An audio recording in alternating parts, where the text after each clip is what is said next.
Hey guys, welcome to our channel, and if you want to create a Zoom link on your laptop or PC, then this video is for you. So if you're trying to organize a meeting for your teammate or clients and you want to share your meeting link among those, so you have to do is simply go to the zoom.com or you can download their application. Now I'm going to sign up for free here, so you can sign up to your account for free, or you can try to open a Zoom application. So I'm going to open the Zoom application here. Here is the Zoom Workplace. Now from here you can find the new meeting option. Simply click on it, and from here you can see it is asking for the camera here. So I'm going to select and start, and here you can see it has just started.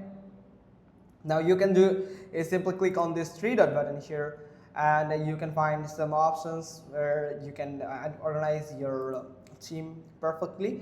Now here is the participants section, the participant, and you can find copy invite link. So simply click on it, or you can invite through your phone list if you have one. You can find the email, you can mail them with the link, or you can find the direct link from here, that copy invite link, and here you can see the invite link is now copied here. Now you can share it with the person that you want to join your meeting. So that's pretty much all thing. Hope you found this video helpful. If so, then give us a thumbs up. Don't forget to subscribe our channel, and thanks for watching. Till next time.